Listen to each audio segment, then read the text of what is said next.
Hello, everyone. So we are here to discuss unpacking of MELCs or most essential learning competencies. So last time I already discussed unpacking learning competencies using the 5 Ps. So 5 Ps stands for the purpose, preparation, pitch, pace, and progress. So this time, uh, I will be discussing how to unpack the most essential learning competencies. So let's proceed. So what is unpacking of MELCs or most essential learning competencies? So it is a technique teachers can utilize to create simpler learning targets. So as what we discussed in the earlier topics, that there are three learning standards based on the basic ed. So meron po tayong content standards, then we have the performance standards and learning competencies. So based on the learning competencies, we are now going to uh, formulate objectives. Kung gusto po nating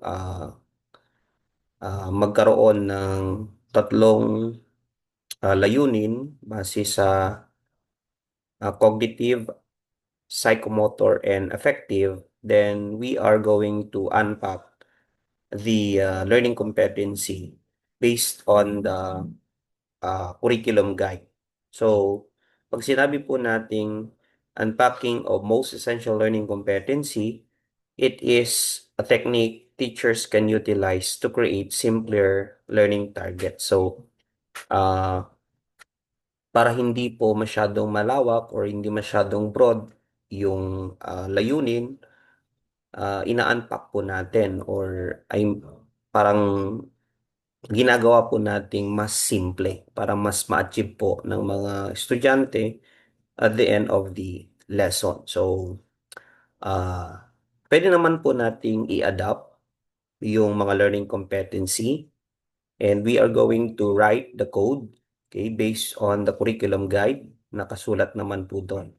So, unpacking of most essential learning competencies is sometimes called deconstructing or unwrapping.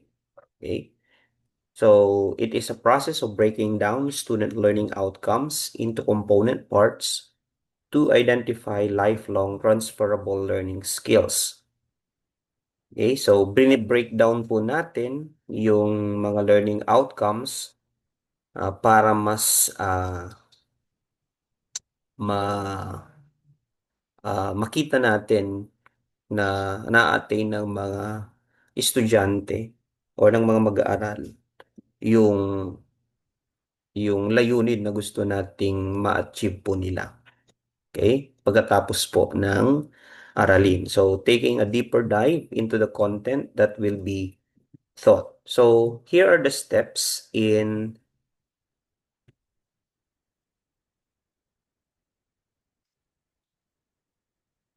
unpacking learning competencies. So first, we have to choose a learning competency out of the most essential learning competencies. So for example, the given is demonstrate ways to manage puberty-related health issues and concerns. So base po dyan, yan po yung competency or learning competency na nakalagay sa curriculum guide. Then, second is to identify the target skills. So when we talk about target skills, these are in terms of verb in the chosen learning competency. So based on the learning competency na nakuha natin sa curriculum guide, yung target skill po is the verb or uh, this this target skill is the verb or in terms of verb in the chosen learning competency. So, demonstrate yung target skill. Then, third is to identify the prerequisite skills. Okay, pag sinabi nating prerequisite skills, it is determined using Bloom's taxonomy. So, based on the Bloom's taxonomies, or I mean Bloom's taxonomy, it is a set of three hierarchical models used to classify educational learning objectives into levels of complexity and specificity. So, kung mapapansin nyo po, ah, ang demonstrate ay nasa level ng applying. Okay? So, it is it is use information in new situations. So, ang target skill po natin ay kabilang sa applying na level. And then, based on the prerequisite skills, ang prerequisite po ng applying ay understanding and remembering. So, the next step is to develop learning objectives out of the prerequisite skills. So, mag-develop tayo ng mga learning objectives na based on the prerequisite skills. So, first is remembering. So, ito yung mga verbs na pwede pong magamit. In remembering, we have define, duplicate, list, memorized, repeat, and state. So, for example, based on the learning competency to demonstrate, we can use list. Okay, so example ng under remembering, to list down the different puberty-related health issues and concerns. Another, uh, another prerequisite, so pwede naman po ang prerequisite ay under ng understanding or to understand. Ito po yung mga verbs na pwede pong gamitin to classify, to describe, discuss, explain, identify, locate, recognize, report, select, translate. So, pwede po nating piliin yung describe. Okay, so to describe each of the different puberty-related health issues and concerns.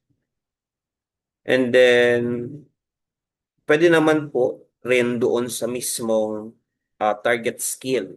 So, we have to develop also learning objectives out of the target skills. So, yung kanina, dalawa yung prerequisite skills niya. So, pwedeng remembering and understanding. So, sa target skill naman, ito yung mga pwedeng gamitin na verb.